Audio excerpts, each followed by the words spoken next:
আসসালামু আলাইকুম, সবাইকে স্বাগতম। আইসিটি বিষয়ের সংখ্যা পদ্ধতির অঙ্কের ক্ষেত্রে যে রেডিক্স পয়েন্ট কি, কোন বোর্ডের জন্য এই প্রশ্নটি এসেছিল?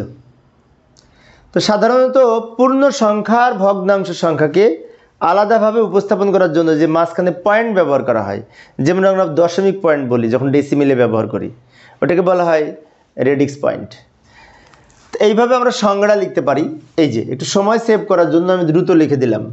কোনো সংখ্যার পূর্ণ সংখ্যা এবং ভগ্নাংশ সংখ্যা আলাদা করে উপস্থাপনের জন্য যে চিহ্ন ব্যবহার করা হয় তাকে রেডিক্স পয়েন্ট বলে।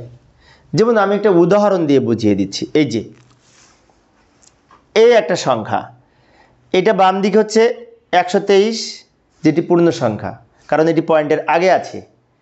আর ডান দিকে হচ্ছে 65, যেটি ভগ্নাংশ সংখ্যা, এটা পয়েন্টের পরে আছে। তার মানে কি, এই পয়েন্ট দেখে আমরা বুঝতে পারতেছি যে পয়েন্টের সামনের অংশ পূর্ণ সংখ্যা আর পরের অংশ ভগ্নাংশ সংখ্যা। তাহলে পূর্ণ সংখ্যার ভগ্নাংশ সংখ্যাকে আলাদা করেছে কে?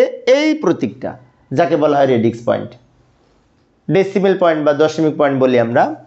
আচ্ছা, আর যদি এটি অক্টালে ব্যবহার হয় আমরা অক্টাল পয়েন্ট বলি, বাইনারিতে ব্যবহার হলে বাইনারি পয়েন্ট বলি, হেক্সায় ব্যবহার হলে হেক্সা পয়েন্ট বলি। তো যাই হোক, আমরা সাধারণত এটি দশমিক পয়েন্ট বলি, কারণ এটি দশমিক সংখ্যায় ব্যবহার করেছি, সেই জন্য এইখানে এই 10 ভিত্তিক সংখ্যা। তো সেই জন্য বলা হয়েছে কোনো সংখ্যার পূর্ণ সংখ্যা, এই যে এটা পূর্ণ সংখ্যা এবং ভগ্নাংশ সংখ্যা, এটাকে আলাদা করার জন্য যে প্রতীক ব্যবহার করা হয়, এই পয়েন্ট ব্যবহার করা হয়, এটি হচ্ছে রেডিক্স পয়েন্ট। তো এগুলি আমরা মনে রাখার চেষ্টা করব, 1 মার্কসের জন্য এটুকু লিখলেই হবে।